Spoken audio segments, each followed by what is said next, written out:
Le Fonds monétaire international, ou FMI, a estimé le 13 octobre 2020 le montant de la richesse détruite par la crise liée au Covid-19 par rapport à la croissance prévue avant la pandémie de l'ordre de 11 000 milliards de dollars en 2020 et 2021, soit plus de 4 fois le PIB de la France.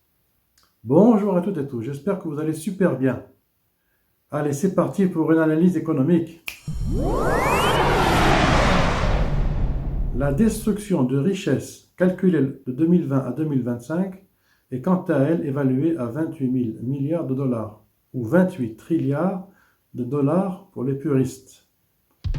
Une somme ahurissante, une somme qui représente 11 fois le PIB de la France tout de même.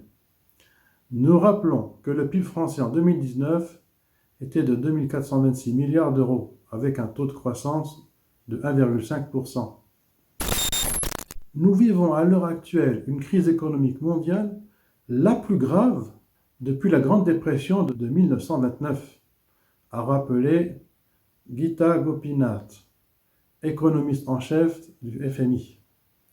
Le FMI, institution de Washington, prévoit un recul de la croissance mondiale de moins 4,4%, un peu plus optimiste par rapport à un chiffre annoncé en juin 2020 dernier de moins 5,2%. La raison en est un redémarrage plus important dans les pays sortis du confinement. Une autre raison est le montant des plans d'urgence et de relance que les États ont adoptés en masse sur la planète. Ce montant vertigineux est tout de même de 12 000 milliards de dollars, soit plus que le PIB perdu en 2020-2021, 11 000 milliards USD, comme dit en début de vidéo. Gita Gopinath a prévenu qu'il est essentiel que le soutien budgétaire et monétaire ne s'arrête pas précipitamment. Pour empêcher des faillites en chaîne et permettre aux travailleurs de reprendre des métiers productifs, les entreprises fragiles mais viables doivent continuer à recevoir des subsides. Un gros travail des salariés est nécessaire via des plans massifs de formation entre les secteurs durablement plombés, aérien, tourisme, et ceux qui profitent de la crise comme l'e-commerce. À cause de la nouvelle vague épidémique, le FMI incite les États à continuer d'injecter des milliards car le rebond attendu risque d'être plus faible que prévu, moins 5,2% en 2021.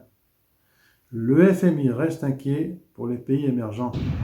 La Chine reste une exception qui sera l'un des rares États en croissance, 1,9% en 2020.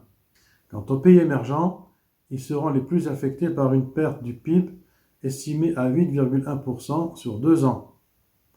Le FMI incite donc les pays riches à être plus généreux, rappelant qu'il a apporté des aides d'urgence à 81 États. Le Fonds monétaire international insiste sur un chiffre vertigineux. Près de 90 millions de personnes vont tomber dans l'extrême pauvreté en 2020. À suivre. Si tu as kiffé, tu mets un pouce bleu, tu t'abonnes, tu partages avec tes amis. Sur ces mots, je te dis à bientôt dans une prochaine vidéo. Ciao!